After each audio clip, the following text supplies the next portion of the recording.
मित्रों नमस्कार, मैं हूं राकेश कुमार। आप देख रहे हैं मत अभिमत। मित्रों, कल जन सुराज पार्टी के रूप में परिवर्तित हुआ, उसकी घोषणा हो गई। विशाल एक रैली का आयोजन किया गया था पटना के वेटनरी ग्राउंड में, और वहीं प्रशांत किशोर जो इसके प्रणेता हैं, उन्होंने इसे पार्टी का रूप दे दिया, उसकी घोषणा की और जन सुराज की स्थापना हुई। जन सुराज पार्टी की, राजनीतिक पार्टी की स्थापना हो गई। लेकिन इस दौरान उन्होंने किसानों के संबंध में बड़ी बातें की, और खासकर जो भूमि सर्वेक्षण हो रहा है उसको लेकर। क्योंकि पिछले दिनों लगातार भूमि सर्वेक्षण को लेकर बाजार गर्म रहा है, चर्चाओं का बाजार गर्म रहा है, लोग परेशान रहे हैं। भागा दौड़ी अंचल कार्यालय से लेकर कोषागार तक लोग दौड़ते रहे हैं कि उनके कागजात कहाँ से उपलब्ध होंगे। इतना ही नहीं, वंशावली को लेकर तमाम तरह के विवाद खड़े हुए। महिलाओं को भी, बेटी बहन को भी जो हिस्सेदारी की बात थी उसको लेकर आपस में कई जगह तनाव हुए। इसको लेकर भूमि विवाद भी हुआ। एक जगह अगलगी आपने देखा होगा कि पूरे बस्ती को जला दिया गया। दूसरी ओर फिर कई आपराधिक घटनाएं हुई जिसमें गोलीबारी और तमाम चीज़ें हैं। ये सारी चीज़ों को आप जानते हैं। लेकिन सबसे बड़ी बात यह थी कि इसको लेकर जो भ्रष्टाचार का मामला था ये खुलकर सामने आया था। मंत्री महोदय ने खुद कहा था कि बहुत भ्रष्टाचार है। समीक्षा के दौरान नीतीश कुमार ने भी कहा था कि इसमें कुछ और समय दिया जाए। उसके बाद में मंत्री महोदय ने 3 महीने का समय दिया, फिर कहा कि ज़रूरत होगा तो 3 महीना और बढ़ाएंगे। मतलब कि ये पूरा सर्वे का मामला पूरे बिहार को गर्म करके रखा था। पूरे स्थिति परिस्थिति जो थी वो बड़ा विस्फोटक हो गई थी। लोग सड़क पर उतर रहे थे इस सर्वे का विरोध करने।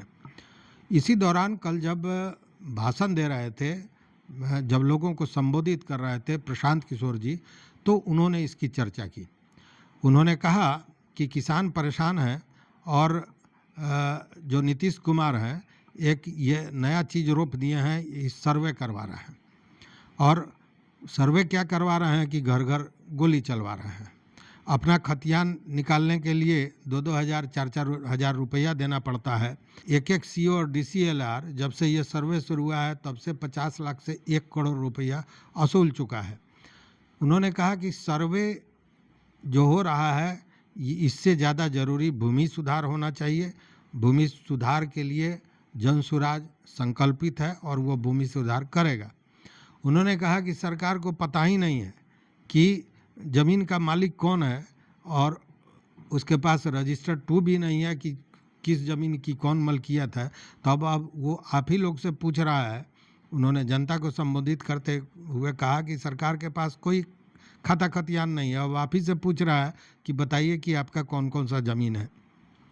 इसको लेकर वो उन्होंने नीतीश सरकार पर एक बड़ा आरोप भी लगाया, और उन्होंने कहा कि नीतीश सरकार को पता ही नहीं है कि ज़मीन किसका है, और आपसे कह रहा है कि तुम्हारा है कि तुम्हारी बहन का है, क्या है सो तुम बताओ।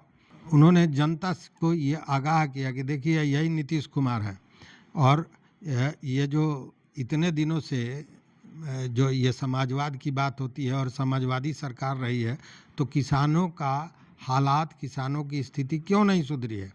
तो जन सुराज का ये संकल्प है कि वो किसानों की स्थिति को भी सुधारेगा, और इसमें समय लगेगा। 5 साल के अंदर में भूमि सुधार किया जाएगा और ये सारे विवाद ठीक हो जाएंगे। उन्होंने सर्वे को लेकर एक बड़ा खुलासा किया, और ये बात कहीं ना कहीं चर्चा का भी विषय रहा।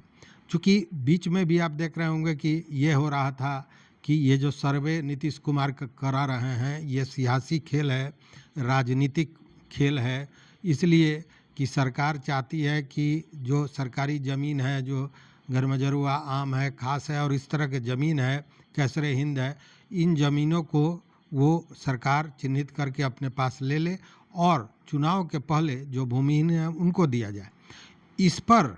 इससे थोड़ा तालमेल करता हुआ जो प्रशांत किशोर जी का बयान था, उन्होंने कहा कि देखिए समाजवादी की बात ये लोग करते हैं, समाजवादियों की सरकार रही, लेकिन अभी भी बिहार में 100 लोगों में 60 ऐसे लोग हैं जो भूमिहीन हैं, जबकि जो राष्ट्रीय स्तर पर जो दर है वह 100 लोगों में 38 लोग भूमिहीन हैं। और इसी को लेकर उन्होंने कहा कि जब तक यह भूमि सुधार नहीं होगा तब तक इस रेशियो को नहीं बढ़ाया जा सकता है।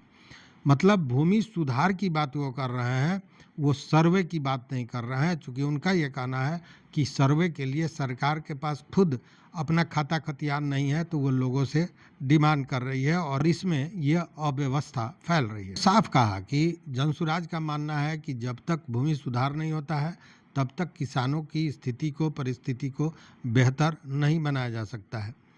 दूसरी बात एक बड़ी महत्वपूर्ण उन्होंने कही, देखिए खेती की अगर बात करें तो जो ये कोरोना काल आया था उसके बाद जो कल कारखाने की मजदूरी थी उससे ज़्यादा नया मजदूरी क्रिएट हुआ था कृषि कार्य में, क्योंकि बहुत से लोग ऐसे थे जो बाहर से छोड़ के आए और खेती करने लगे। इस पर उन्होंने एक बहुत बड़ी बात कही और उन्होंने कहा कि बिहार में जो खेती होती है वो खाने वाली खेती होती है, कमाने वाली खेती नहीं होती है। धान चावल इसका उपयोग किया जाता है, पैदावार किया जाता है। तो उन्होंने कहा कि अगर खाने वाले के बजाय कमाने वाली खेती हो, मतलब सब्जी मसालों की खेती किया जाए, तो वैसी स्थिति में जनसुराज का प्लानिंग है कि वैसे किसानों को मुफ्त में मजदूर दिया जाएगा। और इसको उन्होंने जोड़ा मनरेगा से। जैसे मनरेगा में मजदूर को रखा जाता है, उनको काम दिया जाता है, दैनिक काम दिया जाता है। और काम क्या होता है, तो रोड भराई, तो कभी तालाब खोदने की बात होगी, कभी नहर बनाने की बात होगी। लेकिन सच्चाई यही है और आप सभी जानते हैं कि इसमें मैक्सिमम जो काम होता है वो कागज़ों पर होता है और मज़दूरों को भी उसका सही लाभ नहीं हो पाता है और जो मजदूरी लिया जाता है उससे विकास का भी कोई सही काम हो, गुणात्मक काम हो, ऐसी स्थिति नहीं बनती है। इसमें उन्होंने कहा कि अगर डायरेक्ट किसानों से जोड़ दिया जाए तो किसान उन मजदूरों का से काम भी लेंगे और उनका लाभ भी होगा, उनकी खेती कमाई वाली खेती होगी, तो उनके दिन जो है सो और बेहतर होंगे, उनकी स्थिति सुधरेगी। तो कहने का मतलब यह है कि प्रशांत किशोर ने भी सर्वे को सही नहीं बताया। उन्होंने कहा कि भूमि सुधार होना चाहिए। सर्वे तब होता जब पूरी व्यवस्था होती, पूरी कागजात होती, पूरी जानकारी सरकार के पास खुद होती। तो सरकार को तो खुद ही पता नहीं है कि उसके पास कौन ज़मीन है कौन नहीं है, तो वो लोगों से पूछ रही है। और वैसी स्थिति में आप देख रहे हैं भाग दौड़ की बात, भ्रष्टाचार पर भी उन्होंने कड़ा जो है सो तमाचा मारा सरकार को। तो ये सारी बातें हुई किसानों को लेकर या भूमि सुधार को लेकर या सर्वे को लेकर। जो प्रशांत किशोर का विचार है इससे आप कितने सहमत हैं, निश्चित रूप से हमें बताएंगे हमारे कमेंट बॉक्स में। और आपसे निवेदन है कि अगर चैनल पर नए हो तो निश्चित रूप से सब्सक्राइब कीजिए, लाइक कीजिए, दोस्तों के साथ शेयर कीजिए और अपना विचार जरूर दीजिए। बहुत बहुत धन्यवाद हमारा साथ देने के लिए।